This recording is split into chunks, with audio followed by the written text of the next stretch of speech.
तो दोस्तों मैं आज जो क्वेश्चन पेपर आपको दिखाने वाला हूं, यह क्वेश्चन पेपर आपका है या नहीं है, लेकिन फिर भी आप लोगों को देखना चाहिए। ये आर्ट्स, कॉमर्स, साइंस तीनों ही बैकग्राउंड के लिए top of the most important है। और आप लोग में से मेरे दोस्तों, आप लोग जितना भी डिस्ट्रिक्ट में अभी एग्जाम हुई है 18 दिसंबर को, सारे डिस्ट्रिक्ट का मैं आप लोगों को आंसर की दिखाने वाला हूँ, ताकि आप लोग इससे देखकर अंदाजा लगा सकते हैं कि हमारे फाइनल एग्जाम जो होने वाले हैं उसमें किस प्रकार से क्वेश्चन पूछे जाएंगे। पहली बात। दूसरी बात ये है मेरे शेरों शेरनियों कि मैं बार बार आप लोगों को यही कह रहा था कि बाकी सब्जेक्ट की तुलना में आप लोग इकोनॉमिक्स में थोड़ा सा ज़्यादा समय दिया कीजिए। मैं पहले ही आप लोगों को बताया था, और इसी तरह से मैं अभी भी कह रहा हूँ मेरे भाई कि अभी भी आपके पास जो भी समय है उसका ज़्यादा समय इन्वेस्ट कीजिए आप इकोनॉमिक्स में, क्योंकि अधिकतर स्टूडेंट्स जो फेल होती है ना भाई, जो क्रॉस होता है वो आपका इकोनॉमिक्स का सब्जेक्ट में ही होती है। तो चलिए हम लोग देखते हैं सारा एक एक करके कि कौन कौन सा क्वेश्चन हमसे पूछा गया था।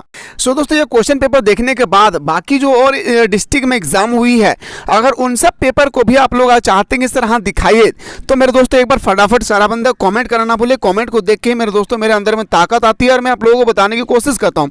देखिए मेरे भाई, पहला जो हमारा क्वेश्चन है कि अर्थशास्त्र का जनक किसे कहा जाता है, मैंने कहा था मेरे दोस्तों कि चिल्ला चिल्ला के हमारा कहा था कि एडम स्मिथ इसका राइट आंसर हो जाएगी। अगला क्वेश्चन पे आते हैं सर। अगला क्वेश्चन देखिए, निम्न में उत्पादन के साधन कौन है। उत्पादन के साधन, अगर मुख्य उत्पादन के साधन अगर कहता, सिर्फ लिखा रहता मुख्य उत्पादन के साधन, तो हमारा आंसर श्रम हो जाती, लेबर हो जाता, लेकिन नहीं, यहाँ पे आपसे पूछा गया कि साधन बताइए, तो हमारा हो जाएगा भूमि, श्रम, पूंजी, यानी ऑप्शन नंबर हमारा बिल्कुल सही हो जाएगी डी। आइए बात करते हैं सर अगला क्वेश्चन। अब मैंने जो क्वेश्चन नंबर आप लोगों को 3 बता रहा हूं, ये क्वेश्चन आपके पेपर में 100% फाइनल में भी आपको देखने को मिलेंगे। जब कुल उपयोगिता अधिकतम होती है तब सीमांत उपयोगिता का मान हमेशा शून्य होता है। क्या होता है मेरे भाई, याद रखिएगा, हमेशा क्या होती है, शून्य होता है। इसको गौर कीजिएगा। क्वेश्चन नंबर आते हैं सर 4 पे। क्वेश्चन नंबर 4 है, उत्पादन संभावना वक्र का ढाल गिरता है। मैंने आप लोगों को क्लास में बताया था कि उत्पादन संभावना वक्र जो है ना, इसका ढाल बाएं से दाएं की ओर गिरती है। याद रखिएगा मेरे भाई, कहां से कहां तक गिरती है, तो बाएं से दाएं की ओर। मैंने ग्राफ भी बना के दिखा था कि इस तरह से इसकी ढाल जो है गिरती है। तो ऑप्शन नंबर हमारा क्या हो जाएगी सर, बाएं से दाएं। ऑप्शन नंबर हमारा बिल्कुल सही हो जाएगी, ए इज द राइट आंसर। अगला क्वेश्चन पे आते हैं सर। मैंने ये भी क्वेश्चन आप लोगों को बताया था कि कौन मांग फलन है। तो मांग फलन जो हमारा क्वेश्चन नंबर 5 है, मैंने बताया था कि D X equal to F frequency F P X. In option number हमारा बिल्कुल सही हो जाएगी क्या, बी हमारा सी इसका राइट आंसर हो जाएगी। उत्पादन फलन को व्यक्त किया जाता है। उत्पादन फलन को कैसा व्यक्त किया जाता है, मैंने आप लोगों को चिल्ला चिल्ला के बताया था, A B C D. Option number हमारा याद रखिएगा बी हमारा सही हो जाएगी। अगला क्वेश्चन पूछा गया था सर कि परिवर्तनशील अनुपात का नियम किससे संबंधित है। आप लोगों से पूछा गया था जो हमारा परिवर्तनशील अनुपात का नियम है ये किससे संबंधित है। तो मेरे दोस्तों मैंने आप लोगों को बताया था कि अल्पकाल से संबंधित है, ये शॉर्ट टाइम के लिए मिला जाता है। उपयोगिता को किस में मापा जाता है। एक्चुअली देखिए, अगर मैं बात करूं उपयोगिता को, तो उपयोगिता को मापा जाता है यूटिलस। लेकिन मेरे दोस्तों अगर यूटिलस ऑप्शन ना रहे और एक ऑप्शन दिया रहे मुद्रा, तो आप मुद्रा को आंखें बंद करके मार देना, क्योंकि बहुत सारे स्टूडेंट्स जो है यूटिलस रट्टा लगा के रखे हैं और यूटिलस जब नजर नहीं आया है तो वो इनमें से कोई नहीं मार दिया है। नहीं भाई, जब आपके पास है ऑप्शन में कि मुद्रा के द्वारा, तो आप इसको सही कीजिए। ऑप्शन नंबर हमारा ए हमारा राइट आंसर हो जाएगी। किस बाजार में AR यानी average revenue equal to marginal revenue बराबर होती है। तो मेरे दोस्तों मैंने आप लोगों को बताया था ये होता है हमारा पूर्ण प्रतियोगिता बाजार में, जहां पे बहुत सारे क्रेता, बहुत सारे विक्रेता हो, और याद रखिएगा फॉर्म में बहिर्गमन हो या अंतर्गमन हो, इसके लिए कोई भी पैसा की आवश्यकता नहीं पड़ती है। तो उसका हम लोग बोलते हैं पूर्ण प्रतियोगिता बाजार, जहां पे एक ही प्रकार की वस्तुओं की बेचा जाता है। क्वेश्चन नंबर 11 था सर, पूर्ति का लोच जीरो का अर्थ क्या है। तो पूर्ति का लोच जब भी जीरो रहे उसको हम लोग पूर्ण लोचदार कहते हैं। क्या कहते हैं मेरे शेरों शेरनियों, तो बताएंगे सर, इसको हम लोग पूर्ण लोचदार कहते हैं। बात करते हैं सर अगला क्वेश्चन है हमारा, क्वेश्चन है पूर्ण प्रतियोगिता में क्या होती है। मैं अगर बात करूं पूर्ण प्रतियोगिता, तो पूर्ण प्रतियोगिता में अभी मैंने जस्ट बताया कि average revenue equal to marginal revenue, और ऑप्शन नंबर हमारा ए इसका राइट आंसर हो जाएगी। आइए बात करते हैं सर अगला क्वेश्चन पे। क्वेश्चन नंबर हमारा 13 है, औसत लागत का आकार होता है। जो हमारा औसत लागत है इसकी आकार कैसे होती है, तो यू आकार जैसा, याद रखना है भाई, ठीक है। अगला क्वेश्चन पे आते हैं सर। क्वेश्चन नंबर हमारा नेक्स्ट है सर, इसमें कौन सा कथन सत्य है। और मैंने चिल्ला के बताया था कि मेरे भाई फॉर्मूला से क्वेश्चन आएगा ही आएगा, और फाइनली फॉर्मूला से आप लोगों के जो ये सीट है इसमें 3 क्वेश्चन था फॉर्मूला बेस, ठीक है। तो देखिए 14 नंबर 15 नंबर पूरा का पूरा फॉर्मूला बेस दिया गया है। पहला क्वेश्चन है TBC equal to TC minus TFC, तो ऑप्शन नंबर ए हमारा सही उत्तर हो जाएगा।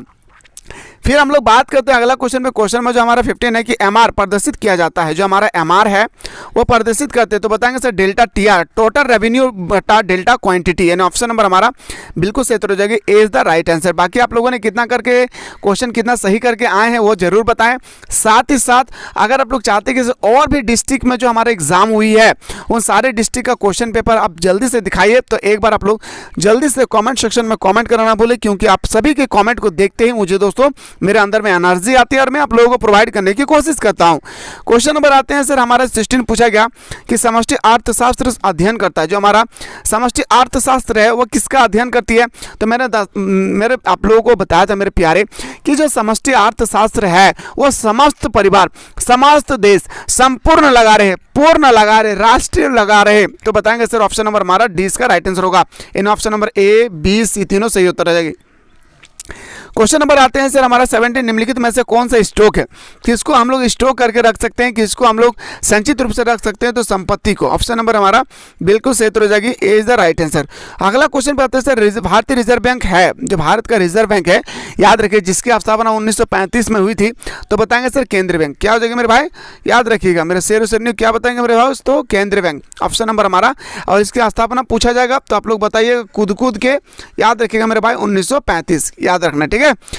प्राथमिक क्षेत्र को में कौन शामिल है, प्राथमिक क्षेत्र में कौन शामिल है, मैंने बताया था भाई भूमि, कृषि करना, खनन करना, लकड़ी काटना, भूमि करना है। ऑप्शन नंबर हमारा बिल्कुल सही हो जाएगा डी। मुद्रा का कार्य क्या है भाई, जो हमारा मुद्रा है, पैसा का कार्य क्या है, ये क्वेश्चन तो आपका फाइनल एग्जाम में 3 मार्क्स का क्वेश्चन आएगी। मुद्रा क्या है, मुद्रा के किन मुद्रा के कार्यों का वर्णन करें, ठीक है, ध्यान से सुन लीजिएगा। तो विनिमय का माध्यम है, मूल्य का मापक है, मूल्य का संचयन है। इन ऑप्शन नंबर हमारा बिल्कुल सही हो जाएगी, D is the right answer. बात करते हैं सर अगला जो हमारा साख गुणांक होता है, ये भी एक तरह का आपका फॉर्मूला ही है। तो साख गुणांक का होता है मेरे दोस्तों 1/CRR, यानी ऑप्शन नंबर हमारा बिल्कुल सही हो जाएगी, option number A is the right answer. बात करते हैं सर अगला क्वेश्चन पे कि एक भारत में 1 रुपये के नोट को कौन जारी करता है, जो हमारा भारत है भाई, इसमें 1 रुपया की नोट जारी किया जाता है। देखिए यहाँ पे 1 रुपया के सिक्के की बात नहीं कहा, यहाँ पे नोट की बात कहा गया है। तो 1 रुपये की जो नोट जारी करते हैं ना वो रिजर्व बैंक ऑफ इंडिया करती है। MPS प्लस MPC, यानी MPC प्लस MPS का जो मान होती है वो हमेशा 1 होता है। कितना होता है, 1 होता है। और इससे संबंधित आपके एग्जाम में फॉर्मूला भी आएगी, याद रखिएगा भाई। इस फॉर्मूला के माध्यम से आप लोगों के एग्जाम में मेरे शेर और शेरनी क्या आएंगे, तो बताएंगे सर आपका आएगा, याद रखिएगा, न्यूमेरिकल का क्वेश्चन भी आएगी, जो मैंने आप लोगों को नहीं बताया था कल मैं, लेकिन फाइनल एग्जाम के अकॉर्डिंग में जबरदस्त तरीके से मैं आपको बताऊंगा। प्रत्यक्ष कर का उदाहरण, डायरेक्ट कर कौन देता है, तो आयकर, याद रखिएगा मेरे दोस्तों, टैक्स देते हैं हम लोग। जो भारत का वित्तीय वर्ष क्या है, 1 अप्रैल से लेकर 31 मार्च, यानी ऑप्शन नंबर हमारा A is the right answer.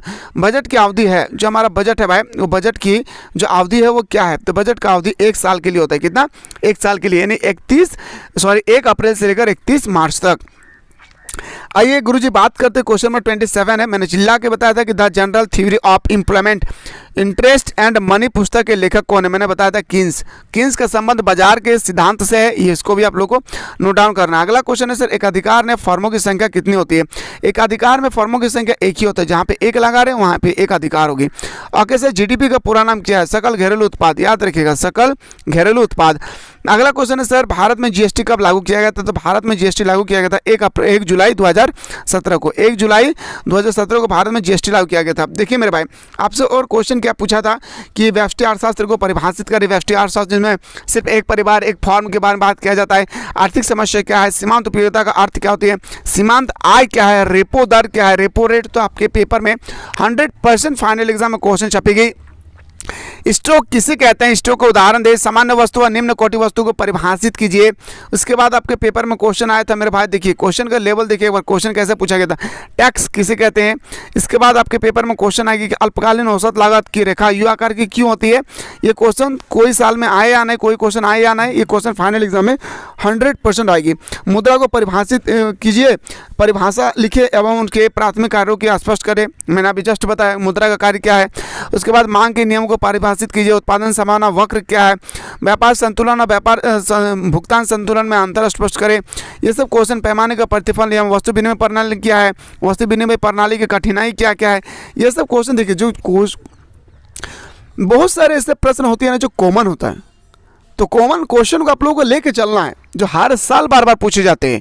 बाकी मेरे दोस्तों मैं आप लोगों को यही विनती करूंगा कि अगर आप लोग चाहते हैं कि सर अगला पेपर हम लोगों को जल्दी से दिखाइए, ऑल डिस्ट्रिक्ट में जो जो एग्जाम हुई है मेरे दोस्तों, जिस तरह से आप लोग दिया है एग्जाम पेपर, इसी तरह से फाइनल में होंगे, कुछ अलग क्वेश्चन देखने को नहीं मिलेंगे।